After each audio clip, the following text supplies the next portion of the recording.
Welcome back to the Infinitely More podcast. Today, I am blessed to be joined by Senior Pastor Jeff Bogue, the campus pastor of the Akron East campus, Ryan Rodeman, and the new campus pastor of the Stark North campus, Aaron Key. Pretty exciting stuff. This episode is going to be called Going Further Faster, and we're super excited to talk about the story of how Grace, here we get to launch a new campus to make the gospel go further and faster. And so, first off, I just want to kick it off of, Ryan, how did this all come to be? Like, how did Akron East get to the spot where we're able to say, hey, that Stark North community, this opportunity that came across our desk, we want to take that and make the gospel go further faster? Sure. Yeah, you probably have to go all the way back to 2015, 2016, when originally the Ellet campus, now what we call Akron East, started. Of course, we got launched from the Bath campus. Mm-hmm.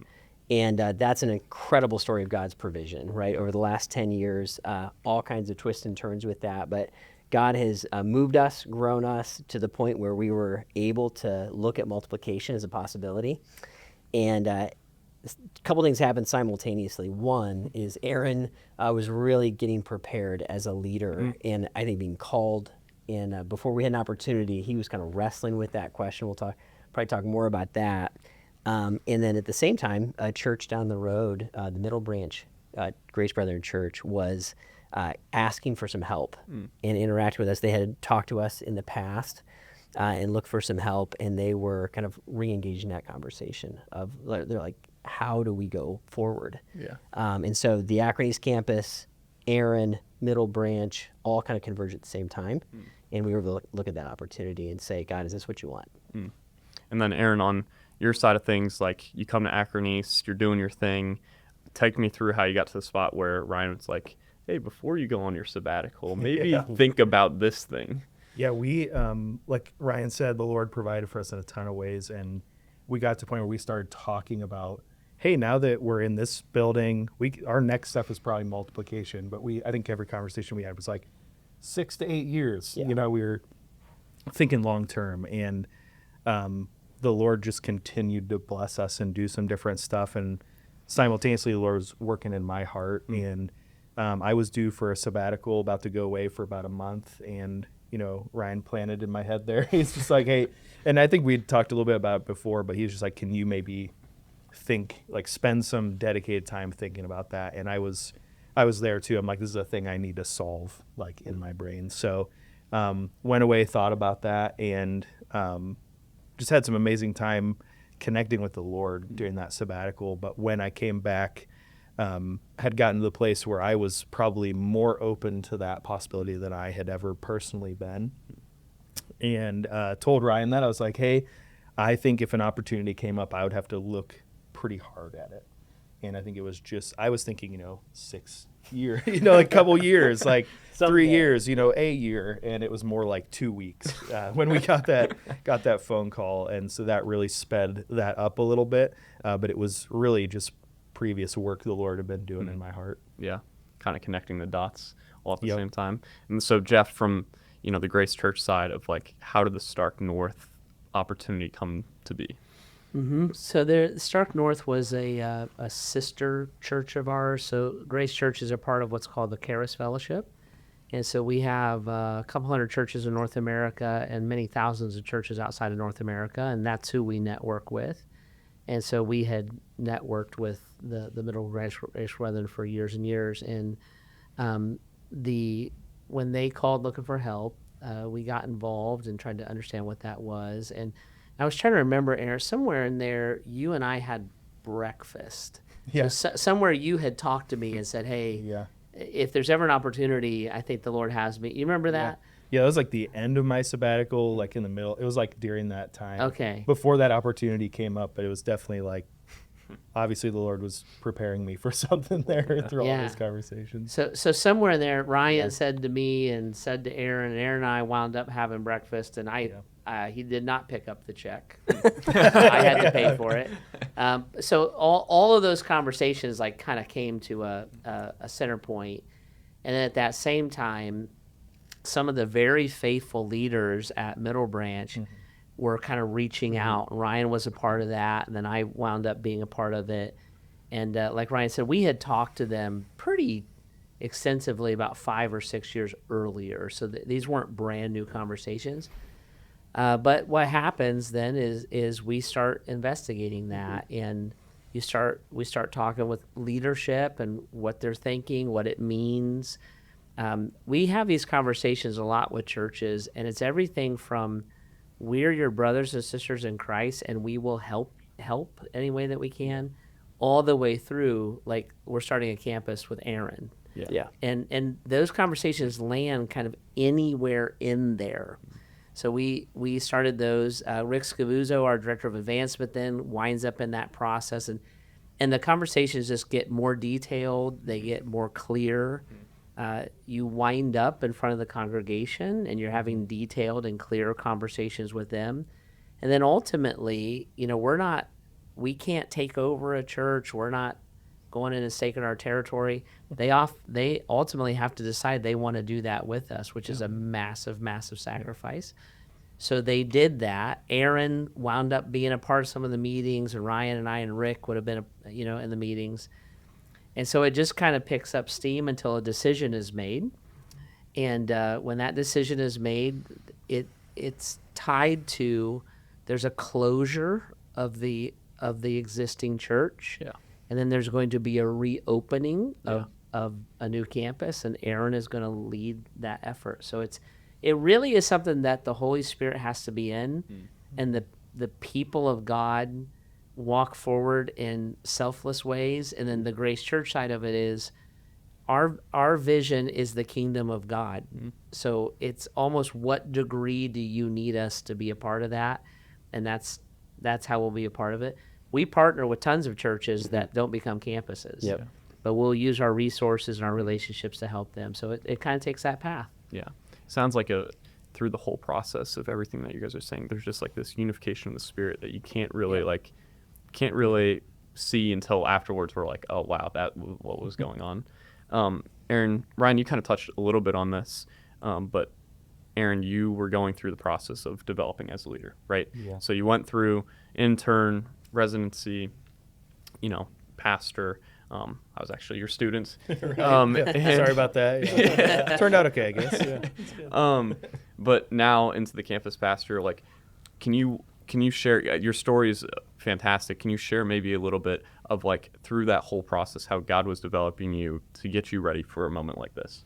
Yeah, I mean, all the way back I was going to college for something else other than ministry. And funny, another conversation with Jeff at that point led me to start to think about ministry. And I remember that conversation. Yeah, it was Chinese place. Well, it was called Brian Buffet. Yeah, that's right. Like, I trust it. I don't know why, but it all the way back to that was when I think I just started paying attention more to what God was doing. I was like, what does God want me to do with my life, rather than what plan do I have that God could bless, was probably a big turn in my life. And I tried to just keep honoring that path of decision making. And going through college, and I get done with that. I got married 2 weeks after I graduated, and I think a little bit before I had called Jeff, I was like, do you know any churches that want like a part-time youth guy? I've been working with these kids in the inner city in Marion, Indiana. It's been a blast at a little Wesleyan church there, and I'm just looking to see what God has next. And he's like, you could talk to Brad, I guess. And so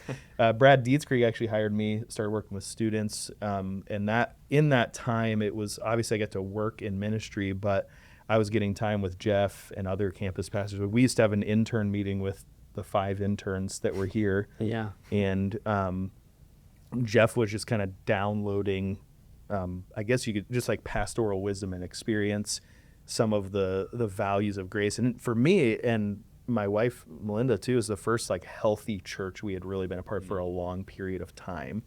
And maybe when we were the most healthy spiritually to like receive a lot of that wisdom is probably a better way to put it. And we just grew a ton in our faith at Grace. And we got this resolve to to really help the gospel go faster. We're like, oh, we can just say yes to what God will do in the future. We don't have to know exactly what it is. And just start to see the values and things play out at Grace and the opportunity that we had. And kind of got to the end of my residency, had a ton of training, a ton of experience. I mean, I did a lot of crazy stuff that I was always, I was like, how are they believing in me enough to do this? Like, they're letting me take people to inner city Philadelphia. I'm like, that does not seem, and I had great people with me, like a Joel Hawthorne and awesome guys to help me along the way. But they trusted me with a ton. And so I think my confidence was growing as a leader in that. I was getting proper training for that. Got my master's degree during that time. And then I was just like getting tons of experience and, some failures, some wins, all of that stuff. And when it came time for the Elliott campus, it was just like we were actually looking elsewhere. I interviewed another church and was just like, where do we go next from here? And that campus came up. We went to serve there and gained a ton of experience just working with Ryan over the years. Ton of pastoral experience, things that I never would have dreamed of leading or doing. And over time, I just started. My wife and I always are asking, like, what's next? What does the next season look like for us? So up to that sabbatical, I had probably been like, I don't need to be a campus pastor. Like I'll just do. I love the Akron East campus. It's where I've, helped build. Love the people here. I have okay students and student. I'm like, I love what I do, and we basically got all through those meetings, and I'm watching the Middle Branch people make this decision to say we want to advance the kingdom, regardless of what happens to our church, the name of the church. We're like, we just want to advance the kingdom. And I'm like, man, there's an opportunity really clearly here to help the gospel go further and faster. And all we have to do is say yes to that. And it opens up a bunch of, not to go too deep in the weeds, but you're like, then leaders at Akron East have kind of some more cap space to grow. Like I have leadership there that would need picked up. There's God doing all kinds of things in their lives. And so we just ended up saying, man, we think this is our next step of obedience to what the Lord is asking us to do. And all of that preparation, though, and the internship, the residency, all that prepared me enough to say, one, like, I actually have some confidence in what I'm doing. I know enough to be dangerous, I guess. And, I have enough, like, knowledge. I've had a ton of experience, and I know Grace Church well enough to, like, represent that well. And I just fell deeper in love with Christ over that time and wanted the gospel to go further and further. And so that all just kind of that same decision I had been making all along, I got to make again. Yeah. And it made that all make sense in that time frame. That makes sense. One last thing, through that whole process, maybe if you could fit it into one like practical wisdom point for anyone listening right now, like if you could tell someone that's listening right now something that you've learned through that whole journey, what would that like one big thing be? Wow. It's a lot of things to sum up in one thing for sure that have happened. Sure. Yeah, no pressure there. Give the wrong piece of wisdom out of all that. I think one of the things that has shown up time and time again that have been essential to me is probably, I guess I'm going to take two. I'm going to take a little liberty here and just go with two. But I think one is, somebody said this at a conference one time. It's not original, but it's just stuck in my brain, is that the Lord's timing is always kindness. And I feel like I was always, there's always this tension of like what I want now and what I'm doing, where I should be. And I'm like, what if the Lord did this now or the time? And then I'm like, his timing, looking back on everything that's happened, I'm like, would have never picked that way, but it was the right way. I think there's that timing aspect. And then I think I was always craving, clarity on my next step. And what I never got was like, God never was like, here's exactly what it's going to look like. Yeah. And like how it was going to play out. Clarity. What I got clarity on all the time was like what my step of obedience was. Yeah. And so it's kind of terrifying in some of those, because you're like, I know what I have to do. I have no idea how I'm going to do that. I have no idea how it's going to work. But if I can trust the Lord, trust his timing and trust that he has a plan, that I just need to take like the next step of obedience to and be faithful to that. Yeah. And I think if you can look at anybody can look at their life and apply that, and it's really helpful because you don't need all the details to get started. Yeah. Which was the thing I struggled with. So it really helped a lot. Yeah.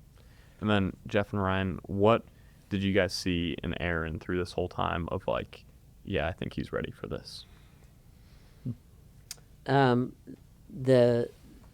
I can tell you that very clearly. So Aaron has come up through the system. So all of you who invest in vision campaigns in which we're raising money for internships and residencies. Like Aaron, it will be a product of all that, where we've over a decade ago said we need to grow our own leadership, and Aaron and some of the other team that's going out to Stark North is a product of that.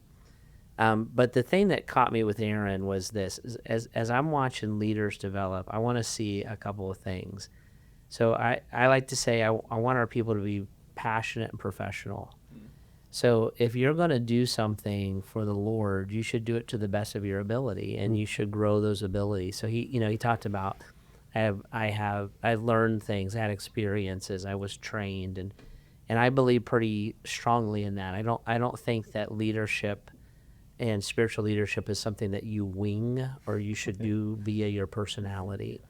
And you see that in Jesus's modeling. He trained his disciples. He gave them tasks. He had them come back and report, like all those kind of things. So when I'm looking at Aaron develop, I'm like, he receives training.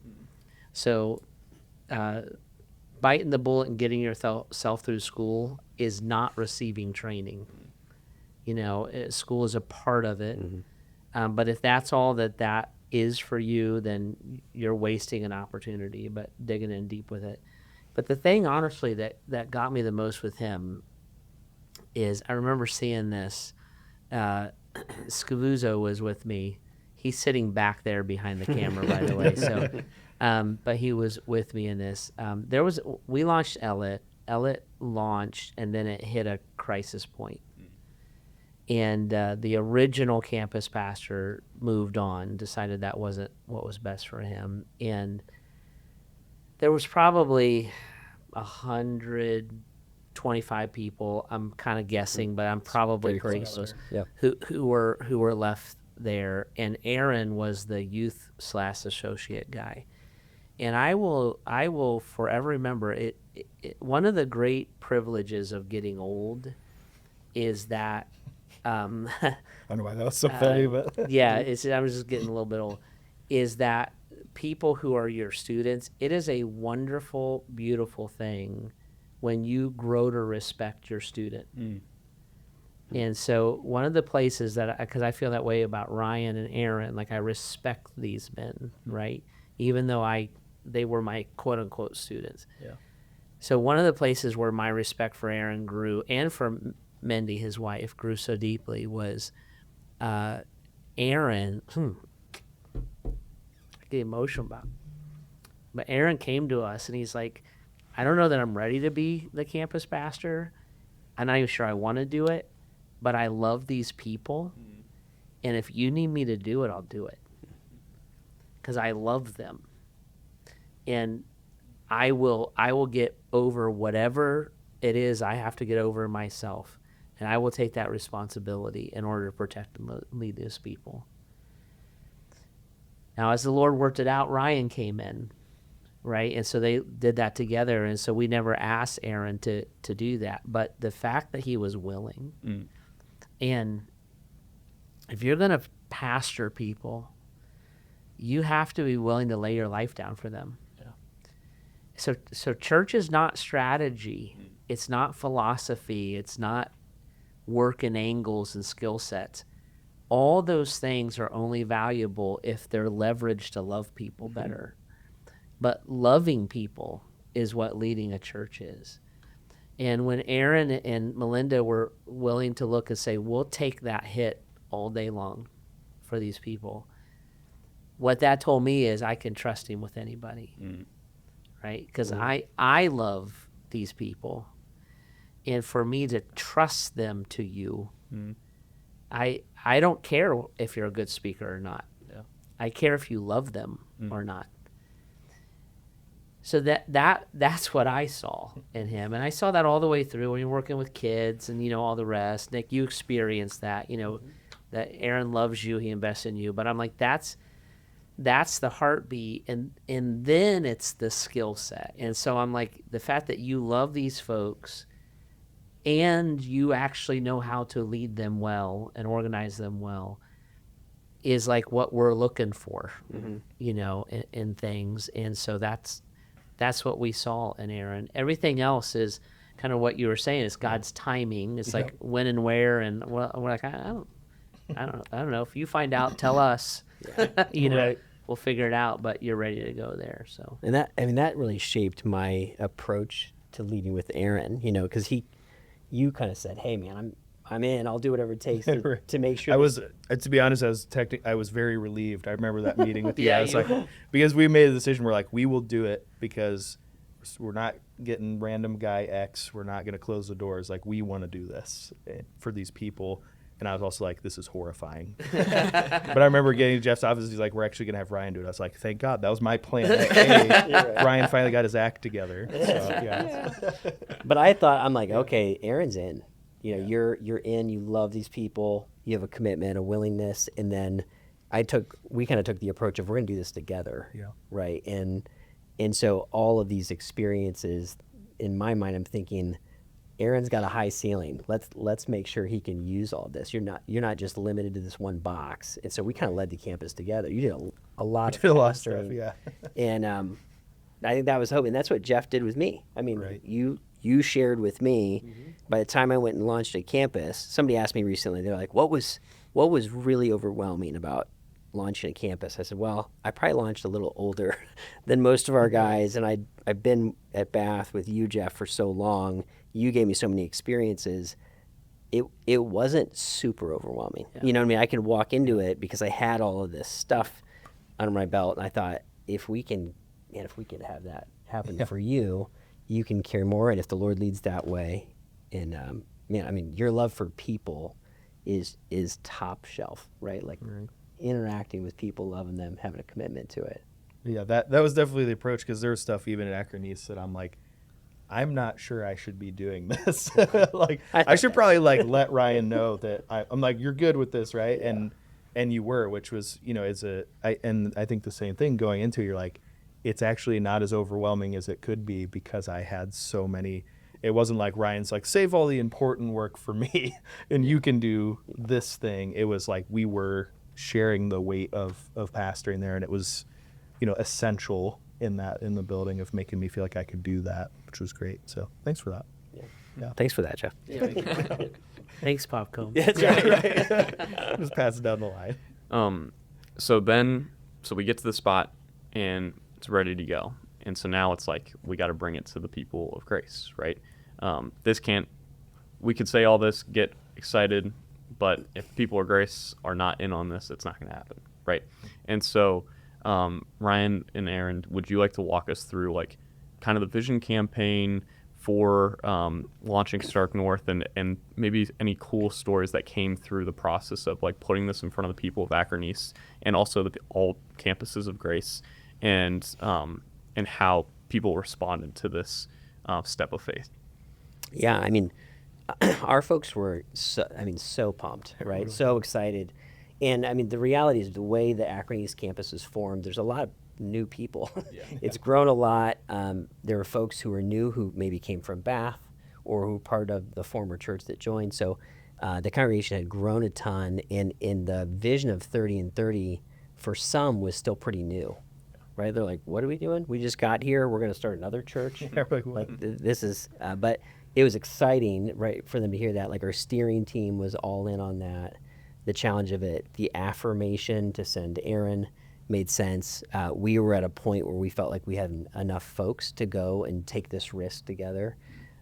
So we put together a vision campaign called For the One, and said we know that the Lord is sending us for the one in the Akron East community, in the Stark North community, and for the next generation. And so we invited the whole Akron East congregation to be in on helping to launch Stark North. And it made sense to folks, and we said, would you consider going, right? Even if you're only here for a little while, would you consider making this your campus? And then everybody, would you financially support this? Would you pray for this? And we actually spent 1,000 hours in prayer as a campus for, of course, Stark North, and for the whole of that campaign, to see that kind of this little portion of the movement continue to advance, to reach the one for Christ. And so folks were in on that like crazy. And so lots of energy, lots of buy-in, lots of momentum. And then what you always see in campusing is people just start to rise. I mean, people kind of come out of the woodwork. Yeah. And part of what we started to articulate is, hey, when Aaron goes, when these 75 people when they go, what's going to happen is it's going to leave a pretty massive like vacuum. There's going to be a hole here, right? The people who are serving in Power Kids or student ministries, or they're out in the parking lot, they went to go start a new campus. Nobody's there anymore, right? Those folks are gone. We need you to rise into that. And the folks who were leading or giving, right, all of that needs, and so people step up like crazy, and there's growth in the people that go, and then there's growth in the people that stay and rise. Yeah. Right? And so we invited everybody to figure out, to seek the Lord and to figure out, are you being called to go on purpose or to stay on purpose? And our folks just ran with it. They were great. Awesome. Yeah. Yeah. Yeah, there was, I mean, if you want me to expound on that. Yes, yeah. Okay.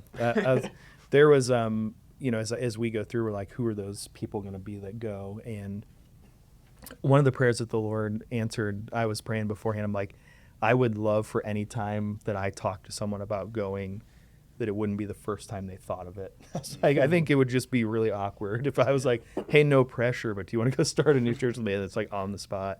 And honestly, that prayer was really answered. Every time I brought that up to someone or we were connecting out, they were like, you know what, we've been thinking about it. And some of it was related to the campaign. Some of it was like, they were just like going, I have there's a bunch of stories. There's a couple that I really love. One was Jason Dara, who's been with me from the Elliott campus since day one. He was part of the original church.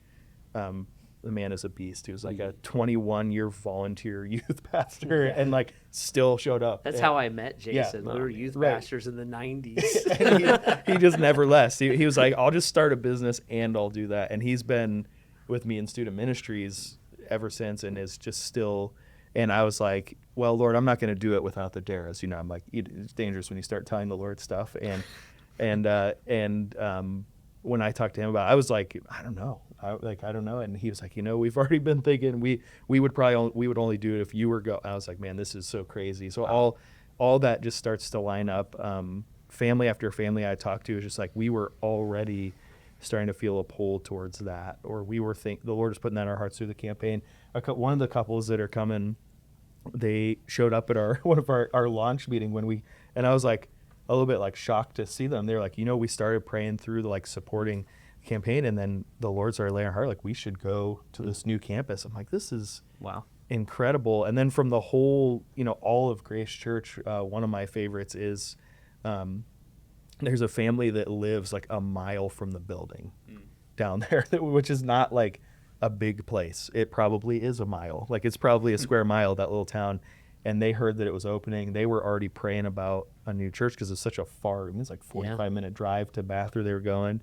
And they have been incredible. They have the vision, the DNA of Grace. Ethan and I have been in the building, like working all the time. And they're just like, they're so in. And it's been amazing to see people from the Akron East campus, their response to what the Lord is doing. And then from across Grace Church, it's incredible how many people are just thrilled with what the Lord is doing and have personally considered it themselves, how the Lord has made that make sense for people, and even where their life currently is. So it's been a real blessing to see the people the Lord has clearly, I think that family's been at Grace for 13 years. Wow. That's awesome. And I'm like, this is amazing that we get to go do this together. And there's so many stories like that. The Deals is who I think. Yeah, that was another one. That's another crazy story. They were not impressed by me at all. But they were processing that they moved back to North Canton, right in the area, and were processing with their best friends about potentially going down there. And my wife teaches yoga to studio, taught yoga to studio in Wadsworth, and we were moving, and she was ending her time there. It was really sad for her, and so she told her students that night, well, some of the people in her class were the Deal's best friends. Wow. And they were like, you should definitely go do that. Melinda's really awesome. I was like, that is the right way to think about that. But just the way the Lord has made that make sense, even through my wife's work. I mean, she's just incredible at forming relationships like that. And the way that the Lord has made it make sense to individuals is just so unique and something like I've never personally seen in anything else. It's been really cool. Yeah. And then, well, what came to mind through that is there's people in that process that this is like their second or third time going around, the mountain of like, and I just think about that. I'm like, launching one church is being a part of that is really hard. And then they're like, yeah, let's do it again. Like, what? You know what I mean? It's something that the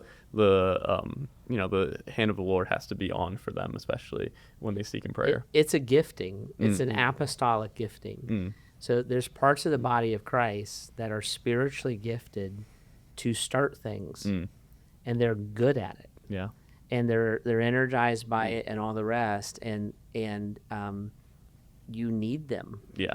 Yeah. What you need them when you're starting a new church, or we call it campus, but it's starting to plant a church. Yeah. If you don't have folks like that who are great connectors, who love doing 15 things at once, and so it's fun to watch the body of Christ, like all those gifts that the Apostle Paul lays out for us, like they become real tangible real fast. Yeah. It's cool to see how God builds his church. Yeah, that's really awesome. And Jeff, we've touched on this before, so maybe keep this short, but like, planning a church is hard. But why do we do it? We do it because it is the model of the Scripture, and so 30 and 30 is based off of the Book of Acts. The Book of Acts played out over the course of about 30 years, and they started about 30 churches. Yeah. And that's why we're sitting here today talking about Jesus. Yeah. Those churches started churches. So 30 and 30 is our nickname for how Grace Church executes the Great Commission when it comes to starting churches. Awesome. And so it's literally just us. This is not brand development. It's not market share. It's literally just us looking at places where the gospel's not clearly easily accessible and taking a church there. And it's what the Scripture does. I actually was on in a meeting yesterday with a bunch of pastors in Northeast Ohio. There's about 10 of us doing the same thing because we want to saturate the area. We want to make it hard to go to hell in Northeast Ohio. Well, this was the map and the plan that Jesus laid out for us. Wow. So in my mind, this is just a church being a church. Yeah. It's what we're supposed to do. We identify leaders, we raise them up, we train them, we send them out. Yeah. And so it's the biblical model, and that's why we do it. Yeah. Ryan, you're staying. I am staying. And he is good luck, definitely buddy. staying. Well, I have an announcement. I have one too. Aaron's the senior pastor. Good luck. Yep. Oh, boy. All right. Here we go.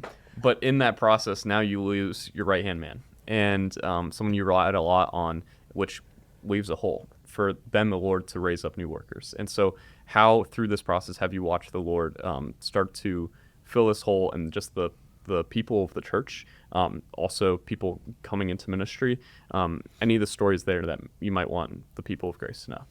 Yeah, I mean, I think whenever you have, a leader and a personality, and there's a uniqueness, obviously, to somebody who's I know what you're trying you're to very say. unique. I'm right here.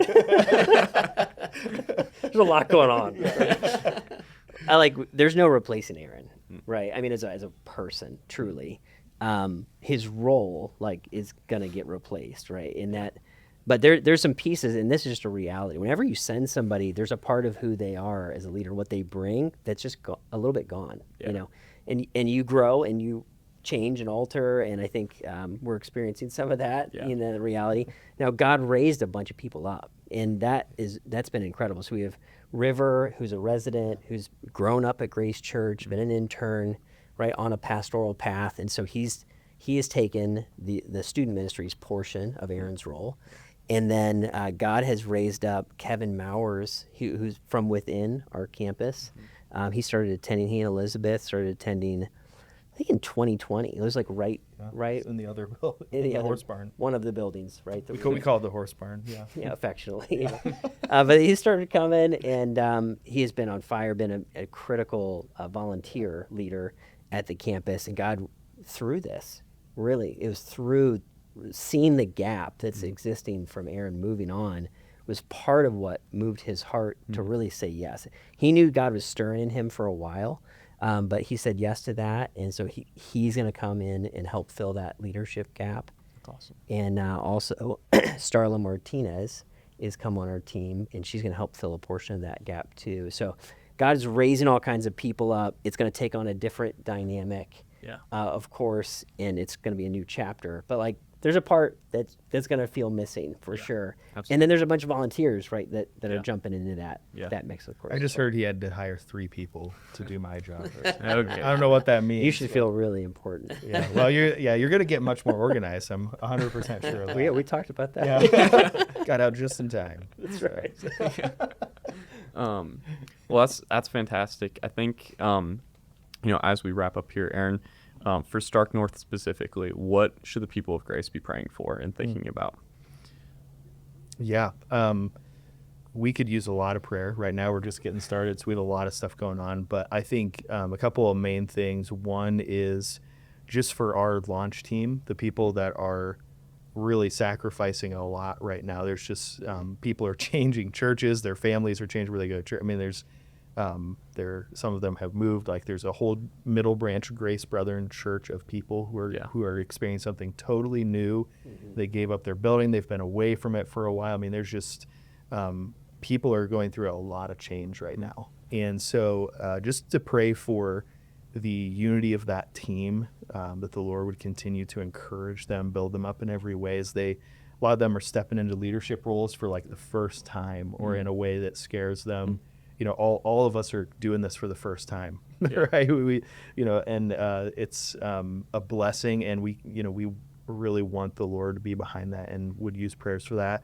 The other thing is just as we actually make an entrance into this community here, we know that there's going to be people that God is going to entrust us with, and we want to serve them, we want to love them, and help them understand Jesus from whatever place they're starting at. And so at least speaking as a campus pastor, like the place I want to take our campus is that we would see what the Lord is doing and see it correctly, and have the boldness to pursue that in whatever way we need to, so that people can know Jesus and not just know him, but in a deep way where they're going to be growing in faith, growing in their leadership, and continuing to reach other people for the gospel. Like when you just start thinking about multiplication numbers, like you get a little hot spot of people and they start reaching the people in their sphere, it just goes. And I get really pumped about that. So I'm like, just want to identify whatever the Lord's doing. So prayers that he would keep us close to his plan and his timing, that we would just trust him with it. That's awesome. Do you guys have any final points to add in this conversation? Maybe a funny story or just any final things to say about Aaron and the Stark North campus and that whole story? Oh, if you want Aaron's stories, I could set you up all day long. The thing I would add is that that our church family, this is the result of vision, sacrifice, and investment of our church family. So 30 and 30, if you took the question of how does Stark North happen to a 50,000 foot level, it's because the people of Grace Church grabbed the vision and have invested in it 15 years ago. Yeah. And we decided kind of corporately as a family, like, this is what we're doing. We see it in the scripture. It's not the only way to do it. It's not the best way to do it. But it's in the book, and it's our way of doing it. It's the way that it makes sense to us. And it takes millions of dollars, and it takes people moving, and it takes sacrifice, and all kinds of people come to know Jesus and the gospel presence. This is what's awesome. I love this. Churches die hard. They die hard. So when we make this investment into Stark North, 100 years from now, it's still going to be producing the gospel. That church building that we're moving into is how old? It is from 1889, and just a funny story. So my grandpa was a Grace Brethren pastor. Yeah. He's 93, still living, and I was telling him that I was doing this, and he goes, in the most grandpa, he's like, it seems to me like he remembers when the Grace College Seminary was in the old Ellet church building in Akron. Like he was there, and he was telling me, it seems to me like I went to that building for a funeral of a pastor, and we found out one of the old congregation members was like best friends with their old neighbors. Like there's just this like, that church has a long history of reaching people when they were young. Like it has a long history. And you look at that, 1889. So this is 100 and we'll call it 50 years later. And because God's people, the middle branch Grace Brethren people, yielded to God's plan, all of that effort and all of that resource and all of that gospel presence is refired. Yep. And that's what I would say to the people of Grace. This is what we're doing. And we're not building a brand. We're not propping up a celebrity pastor kind of a thing. We're advancing the gospel, and it has hundreds of years. So when we talk about a 300 to 500 year investment, there's 150 right there, right? In those things. So that commitment is huge. You guys are unbelievably faithful with it. And it works. It really does make a difference as we go kind of step by step through this whole thing. It's awesome. Ryan, you got any final things to add? Yeah, I would just say this, like, there is no higher win than what's happening right now. You know, as we talked about all the difficult parts, and it is challenging and sometimes scary and sacrificial, and it is the absolute best. It's the best. I mean, all of the right stuff is happening because there's a campus launching. Yeah. Right?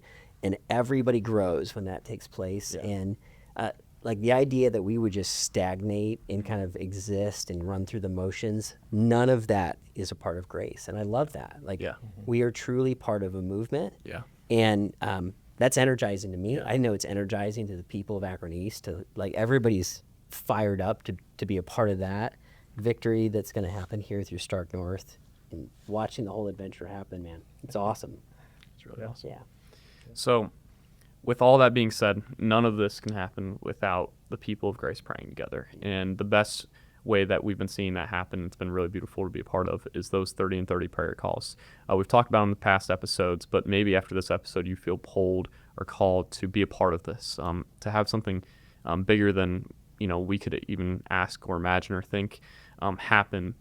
Those calls happen the first Monday of every month at 6 a.m., 12 or noon, and 8:30. And so we would love for you guys to be a part of that. The link will be in the description. You can also reach out to us, and we'd love to help you get a part of that. And so if you're feeling that pull or feeling that call, don't just let it sit. Take some action, be a part of that. And so with that, we also, if you like this story or want to hear more of what's going on around in Grace, make sure to subscribe to the channel or whatever listening platform you are on. We would love to keep you updated and informed about all the beautiful things and ways that God is moving here at Grace. So with that, this episode is a wrap.